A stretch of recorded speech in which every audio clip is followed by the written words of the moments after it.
जो पार्लिमानी कमेटी बनाई गई थी चीफ जस्टिस के तयन के लिए, उनके नाम के लिए 3 नाम उनको भेज दिए गए हैं।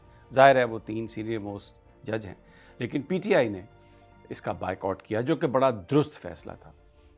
पॉलिटिकल कमेटी में थोड़ी तू तकरार भी हुई और सलमान अकरम राजा साहब और बहुत सारे लोगों का ये बिल्कुल सही मौक़िफ़ था कि हमें इस इल्लीगल निज़ाम को लेजिटिमेसी देने की ज़रूरत नहीं है।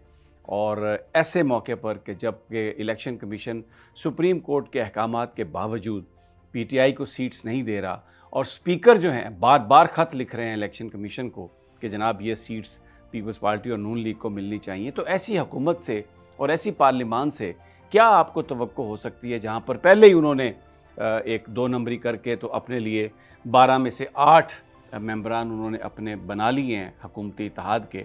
तो बिल्कुल ये दुरुस्त फैसला था पॉलिटिकल कमेटी का। मैं इस पर आज जो मज़ीद डेवलपमेंट है वो आपको बताऊंगा। और एक काजी फ़ाइज़ ईसा साहब ने एक 14 सफ़हात का इख्तलाफी नोट लिखा है, यानी इतनी बेशर्मी से काजी फ़ाइज़ ईसा उसमें गुफ्तगू कर रहा है कि कोई शर्म नहीं है, कोई हया नहीं है, इतना मुंह काला किया इसने और अभी आज मज़ीद एक कालक जो है वो अपने ऊपर फेंक लिए। मैं वो पूरी आपको उसकी भी मैं आपको रुवायात सुनाता हूँ कि वो क्या कह रहे हैं। अब आ जाते हैं ज़रा चीफ जस्टिस की तैनाती के हवाले से।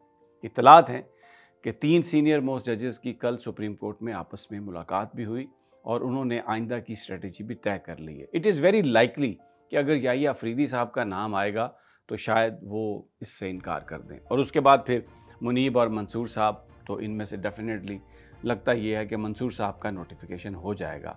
लेकिन अभी क्या हुआ है, मीटिंग आई है, बैठी है, तो ये फैसला किया गया कि जी सुन्नी इत्तेहाद कौंसिल को मनाया जाए।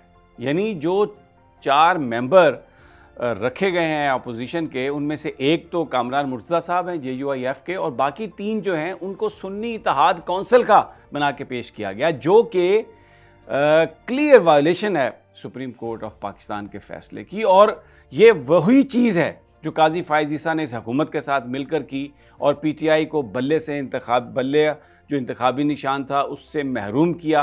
और उसके बाद जो सोबतें आईं, जो बेईमानियाँ हुई, जो जुल्म सितम हुआ कि जी हम आपको बतौर पीटीआई रिकग्नाइज़ नहीं करते, और वो जो एस्टेब्लिशमेंट के गुंडानुमा जो नुमाइंदे हैं वो आके प्रेस कॉन्फ्रेंसेस करके बार बार के उसका ये नहीं रहेगा, वो नहीं रहेगा, और देखें क्या आ गया और क्या नहीं आया। तो अब ये मौका है कि बिल्कुल पीटीआई जो है उसको एक सही मौक़िफ़ है, उस पर डटे रहने की ज़रूरत है और ये बताने की ज़रूरत है जो स्पीकर हैं अयाज सादक कि तुम भी बेशर्मी में किसी से कम नहीं हो। तुम जब पीटीआई ने जो सीट्स लीं, जो वोट पीटीआई को मिले, वो इमरान खान की वजह से ये लोग सब इलेक्ट हुए। कभी आप उनको सुन्नी इत्तेहाद कौंसिल का कहते हैं, कभी आप उनको इंडिपेंडेंट कहते हैं।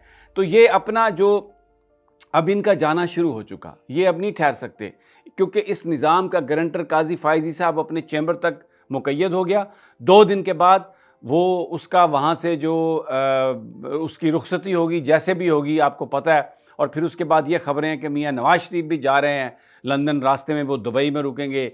इन्फॉर्मेशन मिली आपको, डेफिनेटली दिल चाह रहा होगा कि मज़ीद इसकी पूरी तफसीलात लें, तो बिल्कुल आपको तफसीलात देते हैं। ये जो लिंक है नीचे, इस पर क्लिक करें, पूरी वीडियो आपको मिलेगी, कोई तशनगी नहीं रहेगी, सारी इन्फॉर्मेशन है। और अगर फिर भी आप कुछ सवाल हमसे करना चाहते हैं तो इनबॉक्स करें, नीचे हमें सवाल भेजें, उसका भी जवाब आपको देंगे।